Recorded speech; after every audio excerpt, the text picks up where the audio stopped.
अस्सलाम वालेकुम। के साथ मैं हूँ आपकी होस्ट मेमूना नसीम। इल्मी सिटी रोज कोई ना कोई ऐसा सेशन लेकर आता है जो कि हम सब के लिए बहुत इन्फॉर्मेटिव होता है। इसी तरह हमारा आज का जो सेशन है वो हम सब लोगों के लिए बहुत ज़्यादा इन्फॉर्मेटिव है, जो हाउसवाइफ्स हैं, जो पेशेंट्स हैं, उन सब के लिए। आज का जो हमारा टॉपिक है वो है रोज़मर्रा की ज़िंदगी में वर्जिश और फिजियोथेरेपी का किरदार, the role of exercise and physiotherapy in daily life. इस टॉपिक पर बात करने के लिए हमारे साथ जो गेस्ट मौजूद हैं वो किसी भी तारुफ के मोहताज नहीं हैं। डॉक्टर समान लतीफ़ साहब हैं। आप फिजियोथेरेपिस्ट हैं, अज़रा नहीद मेडिकल कॉलेज में, एमएस कार्डियो रेस्पिरेटरी फिजियोथेरेपिस्ट हैं, chairman physical therapy and rehabilitation association Pakistan भी हैं। अस्सलाम वालेकुम सर। वालेकुम सलाम, क्या हाल है मैडम, आप खैरियत से हैं? जी अल्लाह का शुक्र। सर आप कैसे हैं? अल्हम्दुलिल्लाह खैसान।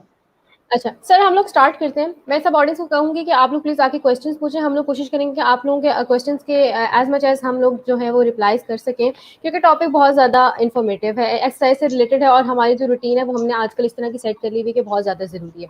सर, डेली लाइफ में एक्सरसाइज का क्या रोल है, अहमियत क्या है, अगर करें तो क्या फ़ायदा होता है, ना करें तो क्या नुकसान आते हैं? जी बिल्कुल मैडम, आपने बहुत अच्छा सवाल किया। आपका सवाल 3 हिस्सों पर मुश्तमिल है। सबसे पहले कि एक्सरसाइज का हमारी जिंदगी के अंदर क्या किरदार है।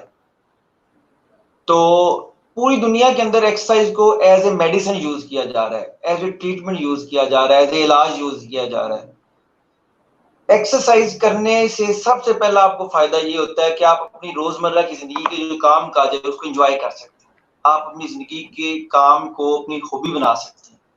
बिल्कुल। दूसरा ये फायदा है, आप अपने आप में एक एंड्योरेंस डेवलप कर सकते हैं। एंड्योरेंस बोले तो ये है कि आप किसी काम को एक जज्बे के साथ और बगैर थकावट के और अपने एक स्टेमिना के साथ कर सकते हैं। दूसरा आपके सवाल का हिस्सा था कि अगर हम एक्सरसाइज ना करें तो उससे क्या होगा। एक्सरसाइज ना करने से क्या होगा, हम डाइट इनटेक करते हैं, ये कैलोरीज में डेवलप हो जाती है। जब हम एक्सरसाइज करते हैं तो हम एक काम को करने के लिए अगर 100 कैलोरीज यूज कर रहे हैं, जबकि अगर हम एक्सरसाइज नहीं कर रहे, हम वही काम अगर करते हैं तो हमारी तकरीबन 150 से 200 कैलोरीज यूज होंगी। ठीक है। कहने का मतलब ये है कि हमें ज्यादा खुराक की जरूरत पड़ेगी, हमें हमारी एनर्जी ज्यादा लगेगी, हमें रोजाना थकावट ज्यादा महसूस होगी, हमारी नींद डिस्टर्ब होगी, हमें शुगर हो सकती है, ब्लड प्रेशर के अमराज हो सकते हैं, हमें हर वो बीमारी हो सकती है जो इस दुनिया में एग्जिस्ट करती है। एक्सरसाइज ऐसी मेडिसिन है, ऐसी दवाई है जिससे आप इन तमाम अमराज से बच सकते हैं। लेकिन अगर आप इसको अपनी जिंदगी का हिस्सा नहीं बनाते तो आपने अपनी जिंदगी के 5 से 10 साल खुद से कट कर दिए। जिंदगी मौत अल्लाह रब्बुल इज्जत के इख्तियार में, लेकिन अल्लाह रब्बुल इज्जत ने हमें समझ बूझ और ताकत दी है। जी।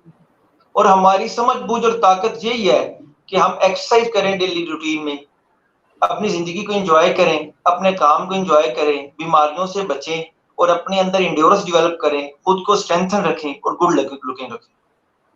ठीक हो गया सर। फिजिकल हेल्थ, मेंटल और स्पिरिचुअल हेल्थ में फिजियोथेरेपी और एक्सरसाइज का इफेक्ट क्या है? जी बिल्कुल, फिजिकल और स्पिरिचुअल हेल्थ, एक हेल्दी माइंड के लिए हेल्दी जिस्म होना जरूरी है। जो स्पिरिचुअलिज्म है ये आपकी टोटल फिजिक पे डिपेंड करती है। जब तक आपकी अच्छी फिजिक नहीं होगी, आपकी स्पिरिचुअलिज्म अच्छी नहीं होगी। जब आप जिस्मानी तौर पे किसी काम करने के लिए तैयार नहीं होंगे तो आपका दिमाग उस चीज को एक्सेप्ट नहीं करेगा। आपके हेल्दी माइंड के लिए हेल्दी बॉडी होना बहुत जरूरी है। आपकी हेल्दी बॉडी तब भी होगी जब आप वर्जिश को अपनी जिंदगी का जुज बना लेंगे। जैसे कि खाना पीना, सांस लेना एक जिंदगी का हिस्सा है, बिल्कुल इसी तरह से वर्जिश करना भी आपकी जिंदगी का हिस्सा होना चाहिए। आप एक बात को कंसीडर कर लें कि वर्जिश आपकी एक जॉब है, वर्जिश आपकी एक डाइट है, वर्जिश आपकी ऑक्सीजन है, सब कुछ आपका। अगर आपकी जिंदगी के अंदर जॉब के लिए टाइम है, फैमिली के लिए टाइम है, दोस्तों के लिए टाइम है, तो फिर आपकी जिंदगी में वर्जिश के लिए भी टाइम होना चाहिए। और ये चीज आपको एक हेल्दी स्पिरिचुअलिज्म की तरफ लेके जाएगी। स्पिरिचुअलिज्म का बिलीव ही तब आएगा आपको जब आप उसको स्पिरिचुअलिज्म को बिल्कुल हेल्दी माइंड और हेल्दी बॉडी के साथ उसको एंजॉय करें। Right sir. सर, हमारी जो हाउसवाइफ्स हैं ऑब्वियसली वो एक्सरसाइज नहीं करती हैं। उनका पॉइंट ये होता है कि हम लोग जो है वो घर में रह रहे हैं, हम लोग एक्सरसाइज, हमारी जो काम है वही हमारा एक्सरसाइज है। उससे इस तरह होता है कि यूजुअली जो है उनके बोन्स में गैप आ जाता है। तो इस सिचुएशन में जो है आप लोग उन लोगों को क्या ट्रीटमेंट बताते हैं, क्या करते हैं, और अगर वो नहीं करते तो किस हद तक कितना ज़्यादा ज़रूरी है फिजियोथेरेपिकल ट्रीटमेंट? जी बिल्कुल मैडम, आपका सवाल काफी लंबा था और बहुत इंटरेस्टिंग था। ये एक बहुत बड़ा र्यूमर है और बहुत बड़ी मिथ है जिसकी वजह से हमारी हाफ से ज्यादा सोसाइटी डिट्रैक हो चुकी है। कभी भी काम काज वर्जिश नहीं होता, कभी भी। ठीक होगा। वर्जिश वही है जिसको आप मेंटली तौर पे तैयार होके करने के लिए घर से निकलें या आप उसको अपने घर के अंदर परफॉर्म करें, नंबर 1। नंबर 2 पे जो आपने कहा गैप वाली बात, it is a big rumour and the myth and the blunder in our society. कभी भी गैप कम ज्यादा नहीं होता, गैप कम होता है। जैसा कि आप मेरे पीछे एक स्केलेटन देख सकती हैं, इसके अंदर आपको स्पेस नजर आ रही होगी। जी। जब आप ओबीस होंगी, जब आपका मोटापा होगा, आपकी जिस्म के ऊपर चर्बी होगी, फैट्स होंगी, तो ये स्पेस कम हो जाएगी। हड्डी के दरमियान में स्पेस कम हो जाएगी क्योंकि जोड़ की एक अपनी एनर्जी है, एक अपनी ताकत है उस वजन को उठाने के लिए। जब ये चीज बढ़ जाएगी, जैसे कि मेरे पास एक जॉइंट है, ये जॉइंट मान रहा है आपका, इस तरह से इतना स्पेस नॉर्मल स्पेस है। जब इसके ऊपर एक्स्ट्रा बर्डन डालेंगे, ये गैप कम होकर ये घुटने के साथ लग जाएगा। जब आप वर्क करेंगे, ये रगड़ खाएगा और आपकी इंफेक्शन भी करेगा, दर्द भी करेगा। एक्सरसाइज से क्या होगा? सबसे पहले तो आपका वजन कम होगा, फिर आपका ये जॉइंट स्ट्रॉन्ग होगा, इसके लिगामेंट स्ट्रॉन्ग होंगे, इसके टेंडन स्ट्रॉन्ग होंगे। जब ये सारा स्ट्रॉन्ग हो जाएगा, आप एक हेल्दी जिंदगी, हेल्दी जॉइंट्स, हेल्दी मसल के साथ गुजार सकेंगे। हाउसवाइफ के लिए सबसे इंपॉर्टेंट चीज ये है कि जब भी वो कुकिंग करने जाएं तो 10 मिनट की एक्सरसाइज का सेशन करके जाएं और रात को सोने से पहले एटलीस्ट 20 मिनट्स का सेशन जरूर करें। इंशाल्लाह हाउसवाइफ ने एक्चुअली अकेले खुद को फीड नहीं करना, उसने अपने बच्चों को फीड करना है, उसने अपने हस्बैंड को फीड करना है। मे भी ये हो सकता है कि उसको अपने सास ससुर को भी फीड करना पड़े। जब वो 5 से 6 लोगों का बर्डन उठाएगी तो एटलीस्ट उसको उसके जितना प्रिपेयर होना पड़ेगा, उसको उसके जितना स्ट्रेंथन होना पड़ेगा। लेकिन अगर वो अपने लीन बॉडी के साथ जाएगी या अपनी कम ताकत के साथ जाएगी, उसके पट्टे इतने मजबूत नहीं होंगे, वर्जिश ना करने की वजह से वो किसी भी सूरत काम नहीं कर सकेगी और वो इसी कंप्लेंट के साथ आएगी कि कहेगी डॉक्टर साहब मेरे घुटनों में दर्द है, मेरी कमर में दर्द है, मेरे मोरों में खला आ गया है, मेरे जिस्म में सारा दिन थकावट रहती है, मेरे जिस्म में बुखार रहता है, मेरे कंधों पे बोझ रहता है। ये सिर्फ लैक ऑफ एक्सरसाइज है। एक्सरसाइज के अंदर हम इंटरेस्ट नहीं लेते, हम मेडिसिन में बिलीव करते हैं, सारा दिन दर्द हुई है गोली खा ली। जब तक आप गोली खाते रहेंगे आप ठीक रहेंगे, आधे घंटे बाद आपको फिर दर्द का एहसास होगा। एक्चुअली हर चीज की एक टॉलरेंस होती है। मेडिसिन की एक वक्त आएगा टॉलरेंस खत्म हो जाएगी, फिर आपको अगले 60 पे जाना पड़ेगा। जब आप अगले 60 पे जाएंगे उसको टेपर ऑफ करना मुश्किल हो जाएगा। तो जरूरी यही है हाउसवाइफ के लिए कि वर्जिश को रूटीन बना लें, अपने घर के काम काज को एंजॉय करें और सबको खुश रखें।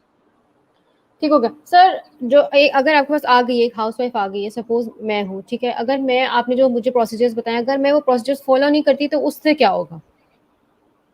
जी बिल्कुल मैडम, देखें कि होता यह है कि फिजियोथेरेपिस्ट के पास या ऑर्थोपेडिक्स के पास जब भी कोई पेशेंट अप्रोच करता है तो आते साथ वो यही कंप्लेन करता है कि डॉक्टर साहब मैं बड़ी जगह पे गई हूँ, मुझे फर्क नहीं पड़ा, मैं फला जगह से गई, मैंने दवाई ली, मुझे फर्क नहीं पड़ा, मैं फला जगह से गई, मैंने हकीम के पास से दवाई ली, मुझे फर्क नहीं पड़ा, इतनी इतनी महंगी दवाई खाती हूँ, मुझे 1 टके का फर्क नहीं पड़ता। होता ही है बेसिकली, आप दवाई खाते हैं लेकिन दवाई के साथ जो सपोर्टिव रोल एक्सरसाइज और फिजिकल थेरेपी का आप उसको डिनाई कर देते हैं, आप उसको इग्नोर करते हैं। आपका आगे से ज्यादा काम जो है वो मुतासिर हो जाता है इसकी वजह से, जो कि एक अजीबोगरीब मामला इख्तियार हो जाता है। उसमें आप पूरा दोष एक फिजिकल थेरेपिस्ट को देते हैं कि डॉक्टर साहब मुझे फर्क नहीं पड़ रहा, मैं ठीक नहीं हो पा रहा। तो करना ये है कि मुसलसल वर्जिश आपको एक लंबे इलाज से बचा सकती है, आपको आपके इकोनॉमिक्स को बचा सकती है, आपकी वेल्थ को बचा सकती है, आपकी हेल्थ को बचा सकती है। मेडिसिन का रोल नो डाउट बहुत ज्यादा है आपकी पेन को रिलीव करने में, लेकिन अगर 30% मेडिसिन इसमें रोल प्ले कर रही है तो 40% इसमें फिजिकल थेरेपी रोल प्ले करेगी। अगर 40% फिजिकल थेरेपी कर रही है तो 30% उसकी प्रिकॉशंस करेंगी। इसको आपने फ्रीक्वेंसी के इक्वल रखना है, अपने वर्जिश की इंटेंसिटी को देखना है, अपने टाइमिंग को देखना है, अपने ड्यूरेशंस को देखना है।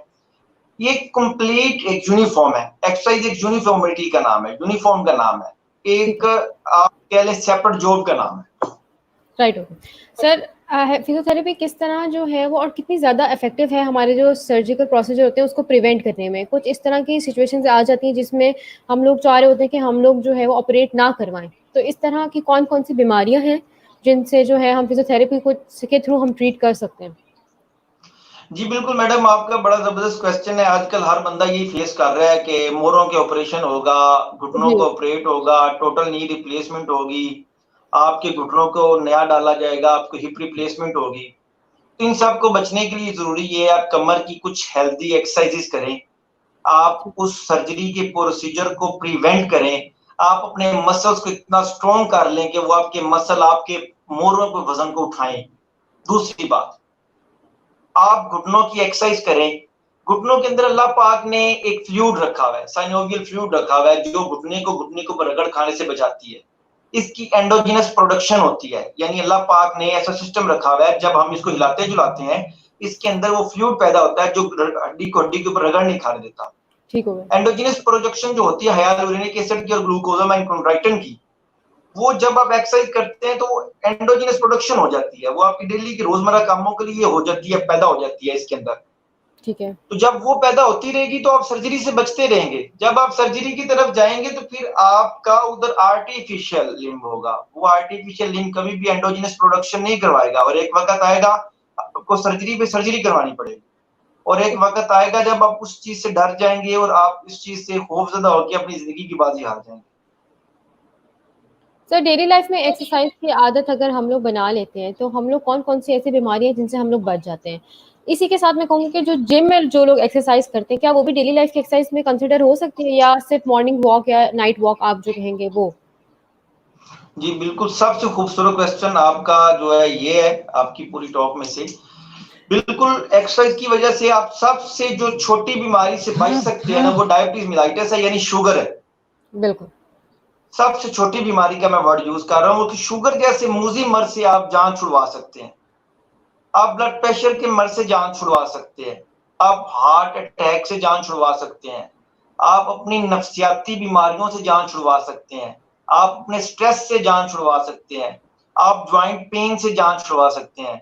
मैं कहूँ कि आप अपनी जिंदगी की आधी परेशानियां कम कर सकते हैं एक्सरसाइज की। दूसरी बात, जिम। अब देखना ये है कि जिम में जाके आपका टारगेट क्या है। आपका टारगेट कहीं डोले शोले बनाना या अपनी शेप बनाना तो नहीं है, या आपका टारगेट है कि आप अपने आप को फिट रखें, या तीसरी बात है कि आप जिम जा रहे हैं अपना वेट रिड्यूस करने के लिए। तो ये तीनों डिफरेंट चीजें हैं। अगर तो आप जिम जा रहे हैं अपने आप को फिट रखने के लिए, फिटनेस के लिए, आप उधर जाके ट्रेडमिल कर रहे हैं, आप अपनी थोड़ी सी फिटनेस बढ़ा रहे हैं, आप अपनी एंड्योरेंस डेवलप कर रहे हैं, तो फिर देन इट इज ओके। अगर आप जिम जा रहे हैं सिर्फ टारगेट लेके कि मैंने वजन कम करना है, और वजन भी किस तरह से कम करना है कि मैंने डाइट अपनी पूरी नहीं करनी, सिर्फ ट्रेडमिल पे जाना और 30 मिनट वॉक करके घर आ जाना, तो उससे आप बीमार हो जाएंगे। ठीक है सर, जिस तरह फिटनेस की हम बात करें कि फिटनेस का बहुत ज़्यादा ट्रेंड है, तो हमें जो एक्सरसाइजेज है वो कॉम्बिनेशन में करनी चाहिए। कौन कौन सी एक्सरसाइज है जो अगर हम कॉम्बिनेशन में करें तो हमारा वेट भी कम हो? जी बिल्कुल, फिटनेस कॉम्बिनेशन एक्चुअली एक्सरसाइजेज है ही कॉम्बो का नाम। एक एक्सरसाइज से आप बिल्कुल भी कभी भी अपना एक टारगेट अचीव नहीं कर सकते। और वेट कम करने के लिए सिर्फ एक्सरसाइज नहीं है, वेट कम करने के लिए आपको अपना डाइट को बेहतर करना होगा, आपको अपना स्लीपिंग पैटर्न को बेहतर करना होगा, आपके अपने रोजमर्रा के कामों को बेहतर करना होगा, अपना सेडेंटरी लाइफस्टाइल बदलना होगा। हाँ, अगर जब आप ये सब कुछ कर लेते हैं तब एक्सरसाइज कुछ करेगी। एक्सरसाइज करने के बहुत से तरीकेकार हैं, इंशाल्लाह वो हम आपके पेज से जो है शेयर कर देंगे। डिफरेंट वेट के साथ या डिफरेंट जेंडर के साथ हमें किस अप्रोच के साथ एक्सरसाइज करनी चाहिए वेट रिड्यूस करने के लिए, लेकिन उसके साथ डाइट को भी करना जरूरी होगा। वो डाइट प्लान भी हम शेयर करेंगे आपके पेज से, और हम वो एक्सरसाइज भी तमाम शेयर करेंगे आपके पेज से। Sure sir. सर हमारे पास क्वेश्चन है, how to reduce belly back? How to reduce belly back, I guess back पे जो जी जी बिल्कुल। देखें जी, अभी उसी पे मैं बात कर रहा था, बेली सिर्फ वर्जिश से काम नहीं होगी। बेली आपने टमी को ट्रिम करना है, तो टमी ट्रिम करने के लिए आपको जरूरी है आप अपनी डाइट को बदलें। सबसे पहले हमारे पास पेशेंट आते हैं, डॉक्टर साहब मैंने वेट कम करना है, हम कहते हैं जी सबसे पहले आप ये बताएं कि खाना किस किस टाइम पे खाते हैं। पेशेंट कहता है जी बस सुबह नाश्ता कर लिया, दोपहर को लंच ले लिया, फिर इवनिंग में सफर कर लिया। तो सबसे पहले तो आपको रात का खाना छोड़ना होगा। अगर आपने रात को रोटी खा के सो जाना है, देन आप कभी भी टमी ट्रिम नहीं कर सकते, आप बेली को कम नहीं कर सकते। जब तक आप अपने खाने की रूटीन को कम नहीं करेंगे, आप ये चीजें फेस करते रहेंगे। आपको चाहिए ये कि आप खाने का पैटर्न बदलें, और उसके बाद आप हल्की सी ब्रिस्क वॉकिंग स्टार्ट करें। अगर आप फीमेल हैं तो आप ब्रिस्क वॉकिंग पे जाएं, अगर आप मेल हैं तो आप जॉगिंग पे जाएं। ब्रिस्क वॉकिंग क्या जी, तेजी से चलने को ब्रिस्क वॉकिंग बोलते हैं, जॉगिंग बोलते हैं थोड़ा थोड़ा तेज दौड़ने को जॉगिंग बोलते हैं। लेकिन इसके साथ I am repeating again and again, आपको अपना डाइट प्लान फॉलो करना होगा, अपना स्लीपिंग पैटर्न बेहतर करना होगा, फिर आपकी टमी ट्रिमिंग होगी। राइट सर, आप एक क्वेश्चन भी था और मैं भी जानना चाहूंगी कि पॉलिसिस्टिक ओवरीज जो है वो आजकल बहुत ज़्यादा फीमेल में अगर देखा जाए, उसके लिए कोई एक्सरसाइज बता दें कि किस तरह जो है वो हम लोग जो है अपना वेट जो है वो कम करें।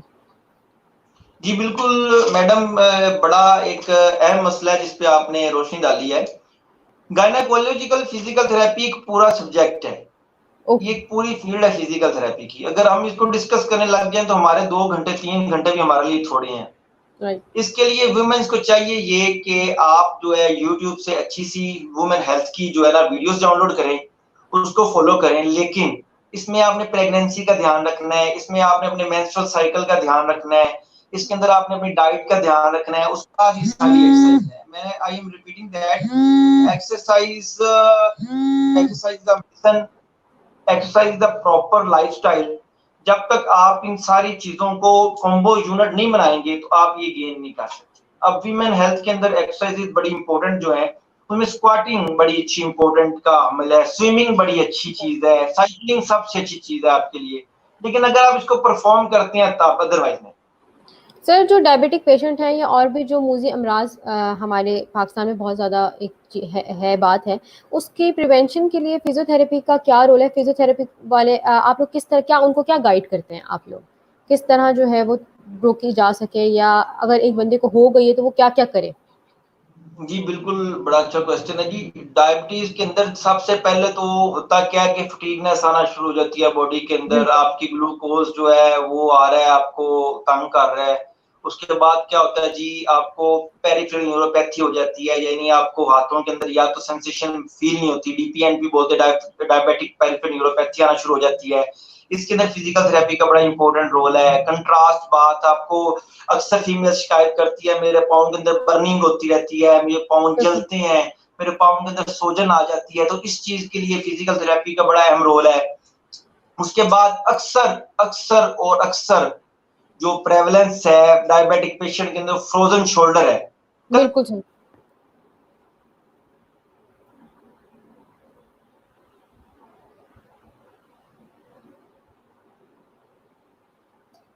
हमारा जाम होना, अक्सर डायबिटीज तो मुझे पेन होती है, मैं पीछे लेके जाती हूँ तो मुझे पेन होती है, ये डायबिटीज की वजह से फ्रोजन शोल्डर डेवलप हो जाता है। तो इसके अंदर फिजिकल थेरेपी का बड़ा वाइटल रोल है, न्यूरोपैथी के अंदर बड़ा वाइटल रोल है, नी ऑस्टियोआर्थराइटिस के अंदर बड़ा वाइटल रोल है। मैं कहूंगा कि पूरी दुनिया के अंदर जो ट्रेंड्स फॉलो हो रहे हैं उसके अंदर डायबिटीज का इलाज जो लोग करते हैं, एक मेडिकल प्रैक्टिशनर करता है, एक जो है आपका न्यूट्रिशनिस्ट करता है, उसके बाद आपका एंडोक्राइनोलॉजिस्ट करता है, और उसी टीम को लीड कर रहा होता है फिजियोथेरेपिस्ट भी साथ में, उसके साथ सपोर्ट कर रहा होता है फिजियोथेरेपिस्ट भी।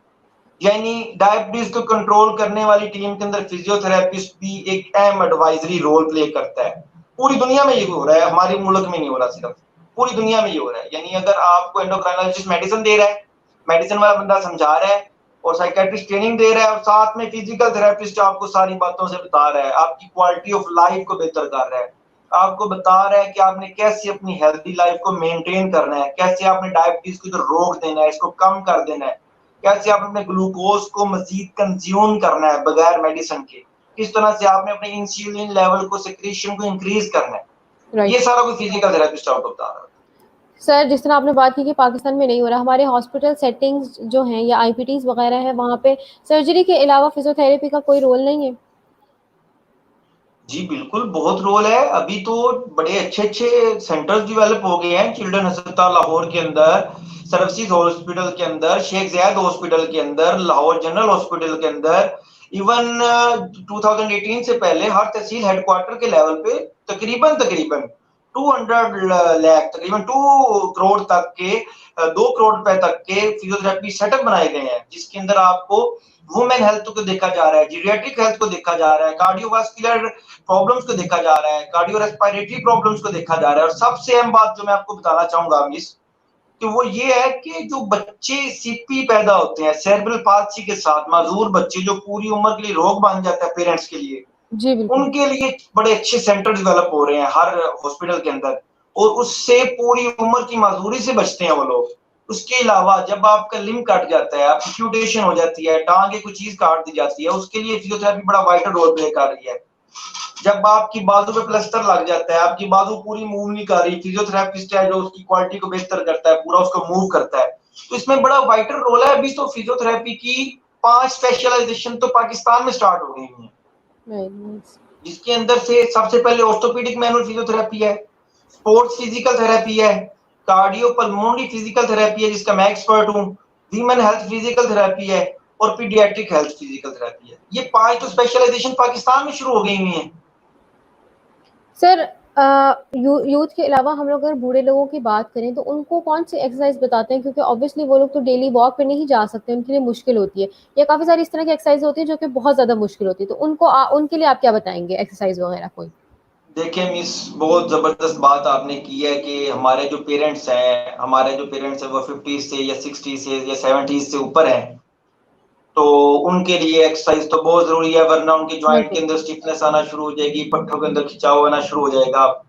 जो अमेरिकन गाइडलाइंस है और जो WHO की गाइडलाइंस है उसके मुताबिक हमें हफ्ते में 3 से 4 दिन कोई फिजिकल एक्टिविटी करनी चाहिए।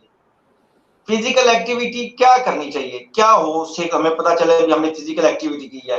लाजमी नहीं कि आपने जी जोगर पहने, आपने ट्राउजर शर्ट कसा है और आप भाग रहे हैं, ये एक्सरसाइज है। नो, हर वो आपका काम जो आपकी हार्ट रेट और पल्स रेट को थोड़ा सा बढ़ाए, फ्लक्चुएट करे, दैट इज एन एक्सरसाइज, वो एक्सरसाइज है। अब बूढ़े लोगों के लिए मैं क्या एडवाइस करूंगा, बूढ़े लोगों के लिए मैं एडवाइस जरूर करूंगा कि आप ना अपनी स्ट्रेचिंग जरूर करें। स्ट्रेचिंग जिस तरह से करनी है, इस तरह से आप नीचे से आप ला सकते हैं, हाथ ऊपर से यूं ला सकते हैं, आप लेटे हुए अपनी कमर को उठा सकते हैं, ब्रीजिंग एक्सरसाइजेस कर सकते हैं। इंशाल्लाह जीरियाट्रिक हेल्थ एक पूरा पोर्शन है फिजिकल थेरेपी के अंदर।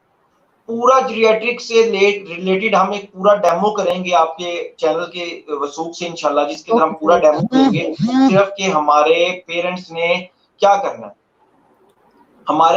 क्या करना है, जिसकी वजह से उनकी फिजिकल एक्टिविटी इंक्रीज होगी। Right sir. सर क्वेश्चन है, how to overcome palpitation with exercise? जी बिल्कुल, पैल्पिटेशन को एक्सरसाइज के साथ अब जब देखना होगा आपने, तो आप इसको देखेंगे एक्सरसाइज फिजियोलॉजी के साथ। एक्सरसाइज फिजियोलॉजी एक बहुत बड़ा पोर्शन है फिजिकल थेरेपी का। आप इसको देखने के लिए आप अपना पल्स ऑक्सीमीटर यूज करेंगे, जिसकी आजकल बड़ी मार्केट में डिमांड आई हुई है, और बड़ी अच्छी बात है जिसकी अवेयरनेस आई हुई है पाकिस्तानी अवाम को कि ये भी कोई चीज है। आप पल्स ऑक्सीमीटर से आप अपना जो है सैचुरेशन लेवल को देख के चेक करेंगे, उसके बाद आप जाएंगे पैल्पिटेशन को कंट्रोल करने के लिए। आपने किस लेवल तक जाना है, इसकी पूरी प्रेस्क्रिप्शन बनेगी, इसको इसके फंडामेंटल्स पे लेवल पे जाके आपकी एक्सरसाइज प्रेस्क्रिप्शन बनेगी, जिसके अंदर 3 चीजों को देखा जाएगा, frequency of exercise, intensity of exercise and timing of exercise. यानी कितनी देर के लिए करनी है, कितनी करनी है और किस टाइमिंग पे करनी है, ये सारा कुछ देखना पड़ेगा। तो इस सारी चीजों को देखने के लिए हमें देखना होगा एज कितनी है, कोई पीछे पैथोफिजियोलॉजी तो नहीं है, यानी कोई और डिजीज तो नहीं है, उसके अंदर उसकी जॉइंट्स का लेवल क्या है, जॉइंट्स की हेल्थ क्या है, उसको कोई हार्ट का मसला तो नहीं है, उसकी ईसीजी क्या कह रही है, उसकी इको क्या कह रही है, उसको कोई सांस से रिगार्डिंग मसला तो नहीं है। ये सारा कुछ देखने के बाद हम जो है इसके ऊपर बहस करेंगे, तो इसकी हम जो एक प्रेस्क्रिप्शन बनाएंगे एक्सरसाइज। ठीक होगा सर। इलेक्ट्रोथेरेपी क्या होती है उसके बारे में बता दें, वो डेली लाइफ एक्सरसाइज में क्या कर सकती है हमारे लिए? जी बिल्कुल madam, electrotherapy is a broader field of physical therapy. अगर 50% आपके जिस्म के अंदर आपको हम अपने क्लिनिक के अंदर सेटिंग के अंदर 50% मैनुअल थेरेपी करते हैं, तो हमारी हेल्प करने के लिए भी 50% रोल प्ले करती है इलेक्ट्रोथेरेपी। इलेक्ट्रोथेरेपी बेसिकली बरकी आलात हैं और वो मोडेलिटीज हैं जो हमें सपोर्ट प्रोवाइड करती हैं। जैसा कि आप देखेंगे जो फालज के मरीज होते हैं उनके अंदर एक चीज आ जाती है कि उनका एक हिस्सा डेड हो गया या एक लिम्ब डेड हो गया, या कोई चीज ऐसी है जहाँ पे उनको महसूस नहीं हो रहा, तो उसके लिए हम उनको स्टिमुलेशन देते हैं, इलेक्ट्रिकल स्टिमुलेशन EMS से, इलेक्ट्रिकल मसल स्टिमुलेशन। इसी तरह से बेल्स पाल्सी जो लकवा का मरीज होता है, लकवा के मरीजों के अंदर बड़ा वाइटल रोल प्ले करती है इलेक्ट्रोथेरेपी। उसके अंदर हम टेंस लगाते हैं मोटर पॉइंट्स के ऊपर, जिसकी वजह से उसको स्टिमुलेशन मिलती है, उसकी फेशियल नर्व दोबारा से रीजनरेट करती है, उसका करंट बेहतर होता है। फिर इसी तरह से जैसे हमने बात की पीछे के डायबिटीज में जो बहुत ज्यादा नमनेस आती है हाथों और पाँव में, उसके अंदर बड़ा वाइटल रोल प्ले करती है इलेक्ट्रोथेरेपी। फिर इसी तरह से पूरी दुनिया के अंदर अभी फॉलो किया जा रहा है इलेक्ट्रोथेरेपी को एज ए डिलीवरी में। डिलीवरी जब होती है खातून की, उसकी दर्द को, उसके पेन सिग्नल्स को ट्रैफिकिंग करने के लिए कमर के ऊपर टेंस लगा के डिलीवरीज की जा रही हैं। तो ये एक बड़ा ही अहम रोल प्ले किया इसका फायदा लिया जा रहा है इलेक्ट्रोथेरेपी का। इसके अलावा ज्वाइंट्स में पेन के लिए अल्ट्रासोनिक थेरेपी यूज होती है, जिसे फोनोफ्रेसिस के जरिए हम एक बेनिफिट लेने की कोशिश करते हैं। इंफ्रारेड बल्ब से जो श्वाएं निकलती हैं उससे बड़ा अच्छा बेनिफिट लिया जा सकता है इलेक्ट्रोथेरेपी की अगर बात करें। और इसी तरह से बहुत से करंट्स हैं, जैसे आईएफ है, डायनामिक करंट है, गैल्वेनिक करंट है, इस तरह की और भी इलेक्ट्रोथेरेपी की मशीनें हैं। अभी तो इसमें बहुत ज्यादा जिद्दत आ रही है इलेक्ट्रोथेरेपी में, बड़ी रिसर्चेस कंडक्ट हो रही हैं पाकिस्तान लेवल पे। इवन आप ये देखें कि इसमें आप मस्कुलोस्केलेटल से रिलेटेड हर मसले का हल मोडेलिटी से किया जा रहा है। मैं ओरल मेडिसिन को बिल्कुल खत्म करने की कोशिश की जा रही दुनिया भर में, लेकिन हम अभी तक बहुत पीछे। बिल्कुल सर, हम लोग सर क्वेश्चन हमारे पास आया है, क्या चिकन खाने से भी फैट और वेट बढ़ता है, क्योंकि डॉक्टर्स मना करते हैं? जी बिल्कुल, ब्रॉयलर खाने से, चिकन खाने से फैट और वेट बढ़ता है। क्यों नहीं बढ़ता जी, बहुत ज्यादा इसमें प्रोटीन होती है और प्रोटीन और ग्लूकोज होता है। लेकिन अगर आप इसको बर्न करते हैं अपनी फिजिकल एक्टिविटी से तो आपको थोड़ी सी सपोर्ट मिल सकती है इससे। वैसे तो ये क्वेश्चन प्रॉपर बनता है न्यूट्रिशनिस्ट का, तो न्यूट्रिशनिस्ट इसको बहुत अच्छे तरीके से गाइड कर सकती है कि कितना आपको ब्रॉयलर लेना चाहिए या कितना आपको चिकन लेना चाहिए अपनी हेल्दी रूटीन लाइफ के लिए। सर एक और क्वेश्चन है, वेट कम करने के लिए आजकल स्पेशली जो हमारी सिचुएशन चल रही है उसमें हम क्या करें? वेट कम करने के लिए जी आपको मैंने पहले बताया, अपने स्लीपिंग पैटर्न को बेहतर करें, अपनी डाइट को बेहतर करें और एटलीस्ट 2 टाइम्स आप वॉक पे जाएं जी। सुबह 20 to 30 मिनट और 20 to 30 मिनट आप इवनिंग वॉक करें। वॉक को अपनी जिंदगी का रूटीन का हिस्सा बना लें। अगर आपका वेट कम नहीं होगा तो एटलीस्ट बढ़ेगा भी नहीं, और अपनी डाइट को कंट्रोल करेंगे तो आपका वेट कम होगा। ठीक हो गया सर। जो न्यू मदर्स होती हैं उनके लिए क्या चीज़ें जो हैं वो हम लोग पाकिस्तान में जो है वो एज अ फिजियोथेरेपिस्ट आप कहते हैं कि करते हैं, और उनको क्या क्या फिजियोथेरेपी टाइप्स जो हैं आप लोग सजेस्ट करते हैं?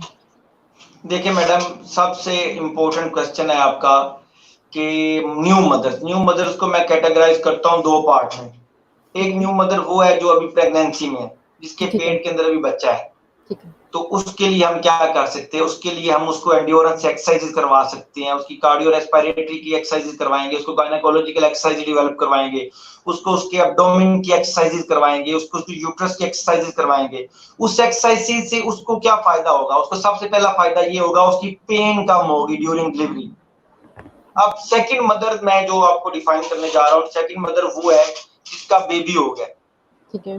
वो मदर के लिए फिजियोथेरेपी कितनी इंपॉर्टेंट है। जब आपको पता है सी सेक्शन होता है तो सी सेक्शन के अंदर इंजेक्शन लगता है आपकी कमर के अंदर, वो कमर दर्द बहुत कॉमन है आना। प्रेगनेंसी के अंदर कार्पल टनल सिंड्रोम होना बहुत कॉमन है, आपके हाथ के अंदर सुन्न होना बहुत कॉमन है।